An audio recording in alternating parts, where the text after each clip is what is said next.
बच्चों, अंजू कटारिया तथा अंजलि पाठक आपके लिए एक चैनल लेकर आए हैं जिसका नाम है पिटारा कहानियों का। इस चैनल में हम आपको अपने बचपन में पढ़ी व सुनी कहानियां ही सुना रहे हैं। कुछ कहानियां हमारे दिल के बहुत करीब होती हैं। जब भी हम परियों का नाम लेते या सुनते हैं तो एक कल्पना की दुनिया हमारे सामने आ जाती है और ऐसा प्रतीत होता है कि परियां हमारे सारे स्वप्न पूरे कर देंगी। आज जो कहानी मैं आपके समक्ष रख रही हूँ, वह कहानी भी परियों पर ही आधारित है। चलिए सुनते हैं कहानी।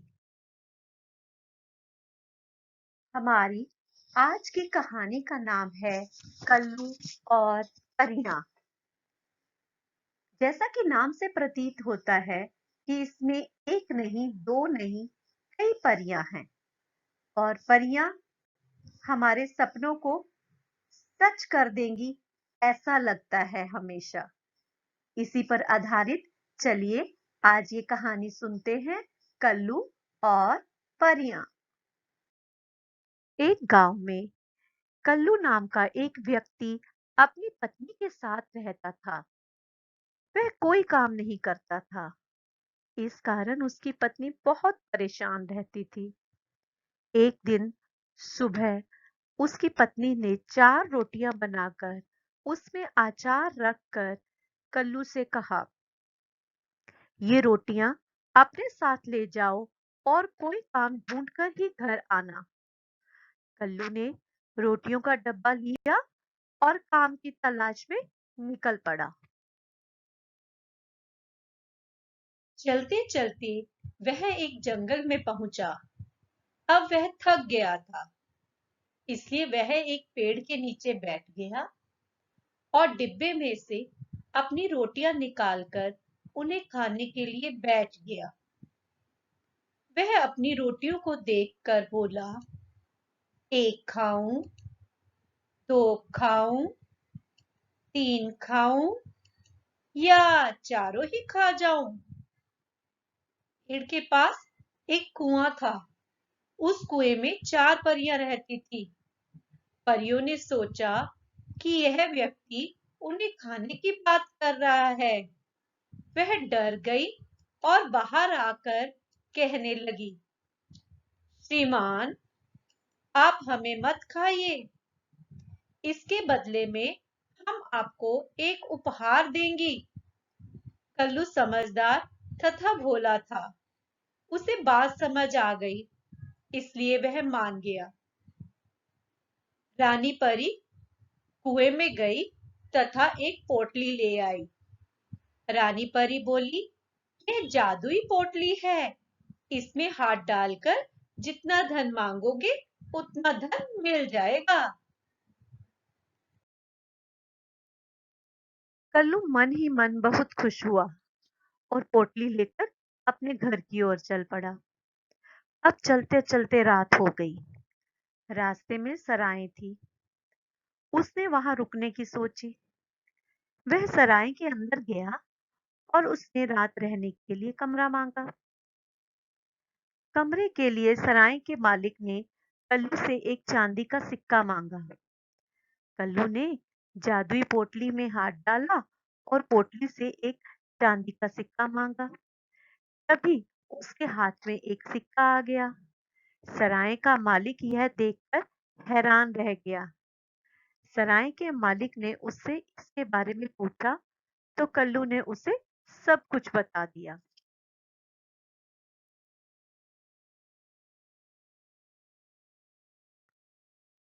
सराय के मालिक के मन में लालच जाग गया। जब कल्लू सो रहा था तो उसने कल्लू की पोटली को बदल दिया।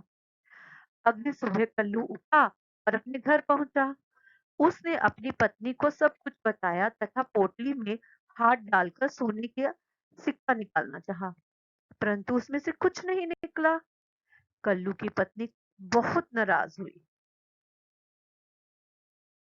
अगले दिन सुबह उसकी पत्नी ने फिर 4 रोटियां बनाकर उसमें अचार रखकर कल्लू से कहा, ये रोटियां अपने साथ ले जाओ और कोई काम ढूंढकर ही घर आना।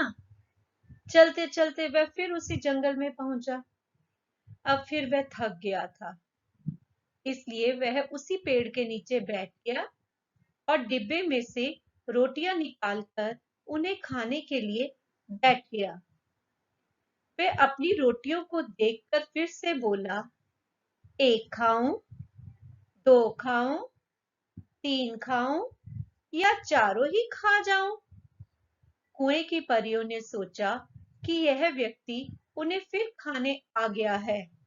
वह डर गई और कुएं से बाहर आकर कहने लगी, श्रीमान, आप हमें मत खाइए, इसके बदले में हम आपको एक उपहार देंगे।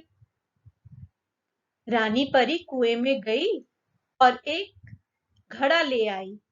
रानी परी बोली, यह जादुई घड़ा है, इसमें हाथ डालकर जो कुछ मांगोगे वह मिल जाएगा।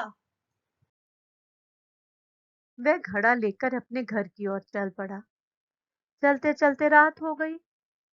उसने फिर से सराय में रुकने की सोची। वह सराय के अंदर गया और उससे रात रहने के लिए कमरा मांगा। चांदी का एक सिक्का देकर वह कमरे में चला गया। सराय के मालिक ने सोचा कि वह कल्लू से खाना पूछ आए। जैसे ही वह कमरे में पहुंचा, उसने देखा कि कल्लू घड़े से लड्डू मांगकर खा रहा है। सराय के मालिक के मन में फिर से लालच जाग गया। उसने रात को फिर से चोरी कर ली और जादुई घड़ा लेकर नकली घड़ा रख दिया। अगली सुबह कल्लू उठा और अपने घर पहुंचा। उसने अपनी पत्नी को सब कुछ बताया तथा घड़े में हाथ डालकर नए नए पकवान मांगे, परंतु उनमें से कुछ नहीं निकला। कल्लू की पत्नी दोबारा बहुत नाराज हुई। अगले दिन सुबह उसकी पत्नी ने फिर 4 रोटियां बनाकर उसमें अचार रखकर कल्लू से कहा, ये रोटियां अपने साथ ले जाओ और इस बार कोई ना कोई काम ढूंढकर ही घर आना। चलते चलते वह फिर उसी जंगल में पहुंचा। अब वह जान गया था कि उसे क्या करना है, इसलिए वह उसी पेड़ के नीचे बैठ गया और डिब्बे में से अपनी रोटियां निकालकर बोला, एक खाऊं, दो खाऊं, तीन खाऊं या चारों ही खा जाऊं। कुएं की परियों ने सोचा कि यह व्यक्ति तो उन्हें फिर खाने आ गया है। वे कुएं से बाहर आकर कहने लगी, श्रीमान, आप हमें मत खाइए, हमने आपको जादुई घड़ा तथा पोटली दी थी, फिर भी आप हमें खाना चाहते हैं, यह सही नहीं है। कल्लू बोला, तुमने मुझे ठगा है।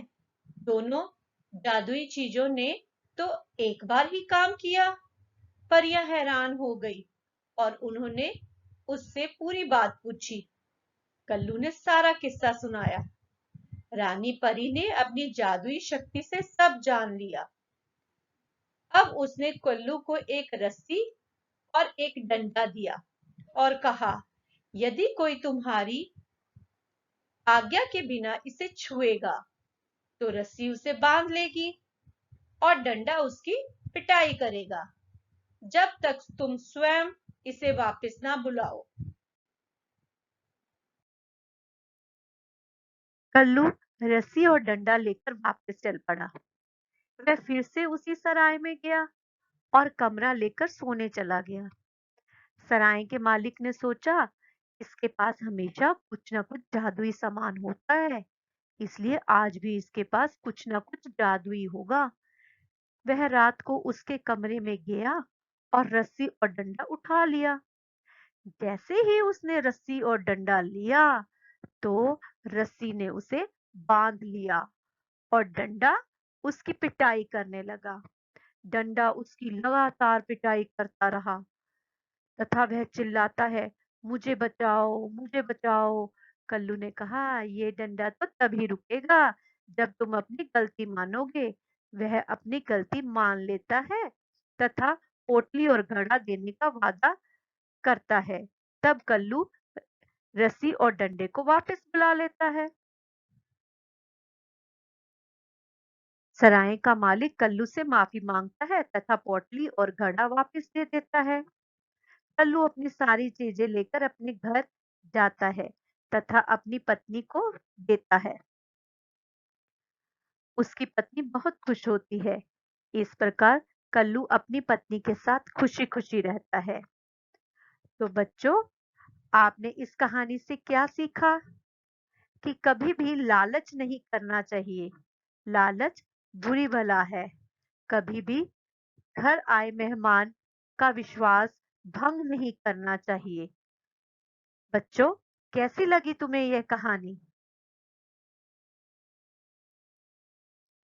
आशा है आप सबको ये कहानी अच्छी लगी होगी।